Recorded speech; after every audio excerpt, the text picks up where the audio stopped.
4 దశాబ్దాలు గడిచినా ఒక నాయకుడిని ప్రజల గుండెల్లో పెట్టుకుని చూసుకుంటున్న వ్యక్తి వంగవీటి మోహనరంగ.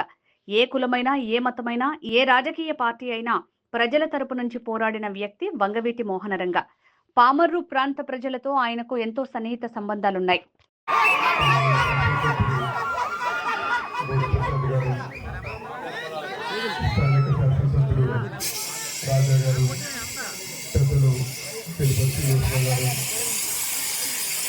ఇందాక వచ్చిన శాసనసభ్యులు కాగితాకు సుబ్బారావు గారు, మా సోదరులు నాగనాథ్ గారు, శ్రీనివాస ప్రసాద్ గారు, అలాగే వేదిక మీద ఉన్న పెద్దలకి, అతి ముఖ్యంగా ఇక్కడ విచ్చేసిన రంగాగా నిర్మాణాలందరికీ పేరు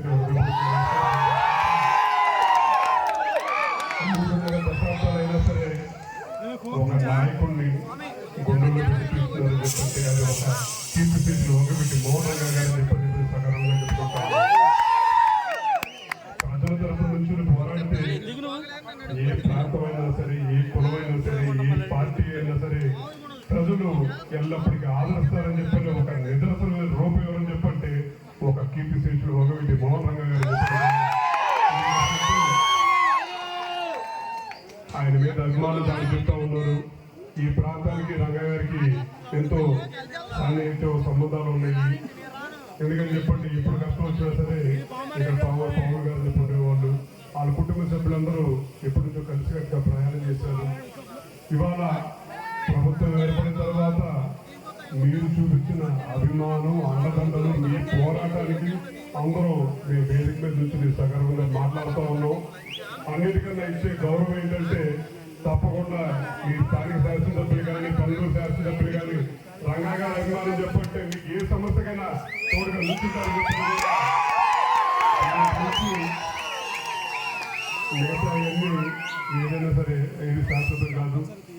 ప్రజా సమస్యలు నిరంతరం, ఆ ప్రజా సమస్యల మీద పోరాడి అండగా నిల్చునే ఒక నాయకుడు ఎల్లప్పుడూ ఉండాలని చెప్పని, మీరు చూపించే అభిమానానికి తప్పకుండా వాళ్ళందరూ ఉంటారని చెప్పని మరొకసారి నాకు ఈ అవకాశం ఇచ్చిన పెద్దలు, స్థానిక శాసనసభ్యులు రాజా గారికి, రంగా గారి అభిమానులందరికీ పేరు పేరున హృదయపూర్వక నమస్కారం తెలియజేస్తూ సెలవు తీసుకుంటా ఉన్నాను.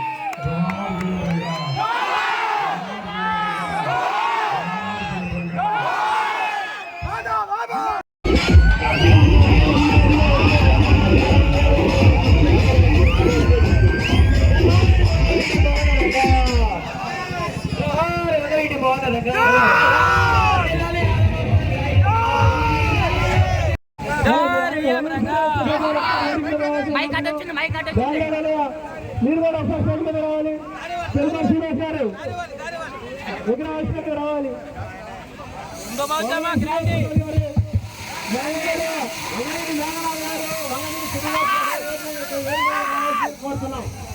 అదేవిధంగా చిన్నపల్లి శ్రీను గారు